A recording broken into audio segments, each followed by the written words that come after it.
At least 55 Palestinians were killed by Israel troops on Monday after violence erupted at the Gaza border during mass protests. The violence coincided with the U.S. opening its embassy in Jerusalem, officially recognizing it as the capital of Israel. Since protests began on March 30, at least 105 Palestinians have died. On Monday, the U.S. opened a new embassy in Jerusalem, officially recognizing it as the capital of Israel.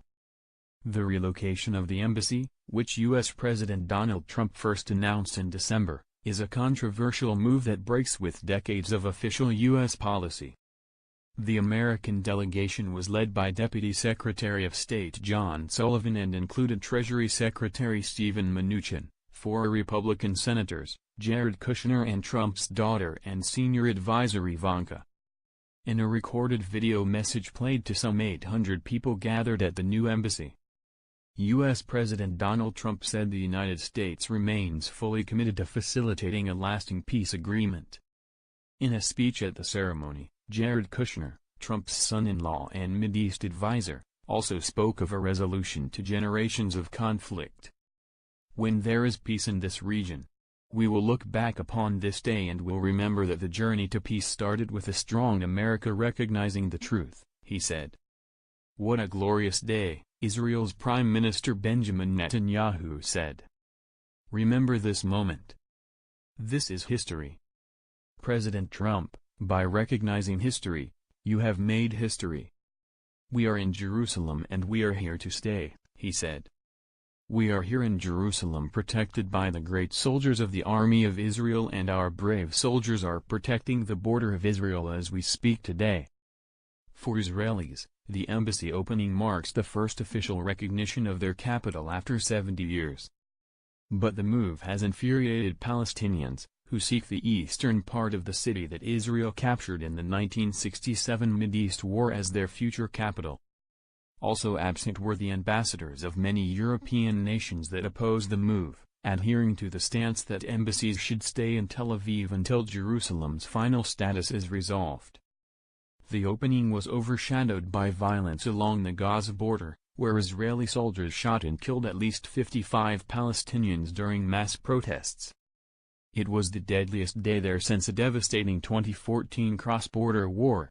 In a show of anger fueled by the embassy move, protesters set tires on fire, sending plumes of black smoke into the air, and hurled firebombs and stones toward Israeli troops across the border.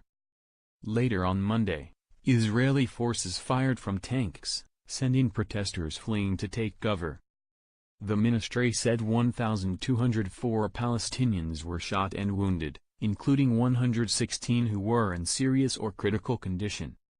The statement says about 1,200 others suffered other types of injuries, including from tear gas. Ismail Radwan, a senior Hamas figure, said the mass border protests would continue until the rights of the Palestinian people are achieved. Israel says the blockade of Gaza, imposed by Israel and Egypt after Hamas overran the territory in 2007, is needed to prevent Hamas from building up its military capabilities. But it has decimated Gaza's economy, sending unemployment skyrocketing to over 40% and leaving the territory with just a few hours of electricity a day. The Israeli military estimated a turnout of about 40,000 at Monday's protest, saying it fell short of what Hamas had hoped for. But officials described what they called unprecedented violence unseen in previous weeks. Most countries say the status of Jerusalem, a sacred city to Jews, Muslims and Christians, should be determined in a final peace settlement, and that moving their embassies now would prejudge any such deal. Peace talks aimed at finding a two-state solution to the conflict have been frozen since 2014. The White House says responsibility for dozens of deaths in Gaza coinciding with the opening of the new U.S. embassy in contested Jerusalem rests squarely with Hamas. White House spokesman Raj Shah says that Israel has the right to defend itself and is blaming Hamas for the dire situation. He also called Monday a great day for Israel and the United States.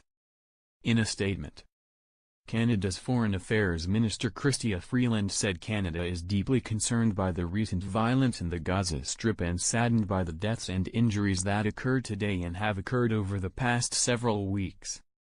All parties to the conflict have a responsibility to ensure the protection of civilians, to respect international law, avoid incitement to violence and to limit the use of force. We condemn the involvement of Hamas, a listed terrorist organization.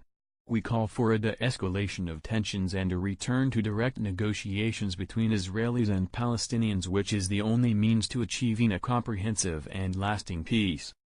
It is deplorable that extremist elements may have been seeking to exploit these protests for their own violent purposes, Britain's Minister for the Middle East, Alistair Burt, said in a statement. We will not waver from our support for Israel's right to defend its borders. But the large volume of live fire is extremely concerning. We continue to implore Israel to show greater restraint. French President Emmanuel Macron condemned the violence against Palestinian demonstrators in Gaza in a statement released late on Monday and reiterated his opposition to the move of the U.S. Embassy to Jerusalem. Macron talked with Jordan's King Abdullah and Palestinian President Mahmoud Abbas on Monday and is planning to talk with Israeli Prime Minister Benjamin Netanyahu on Tuesday, the presidency said. Turkey has been one of the most vocal critics of the U.S. move and of violence in Gaza, with the government declaring 3 days of mourning for those killed. President Tayyip Erdogan described the actions of the Israeli forces as a genocide and Israel as a terrorist state. Turkey has also called for an emergency meeting of the Organization of Islamic Cooperation, OIC, the government spokesman said on Monday. Turkey also said it was recalling its ambassador to the United States over the U.S. Embassy move, saying it disregarded the legitimate rights of the Palestinian people and would not serve peace, security and stability in the region. It also recalled its ambassador to Israel following what it called a massacre of Palestinians on the Gaza border. Egypt, an important Israeli ally, condemned the killings of Palestinian protesters. Tuesday marks the anniversary of what Palestinians call their Nakba, or catastrophe, a reference to the uprooting of hundreds of thousands who fled or were expelled during the 1948 war surrounding Israel's creation. A day of mourning and mass funerals was planned Tuesday. A majority of Gaza's 2 million people are descendants of refugees. And the protests have been billed as the Great March of Return to long-lost homes in what is now Israel.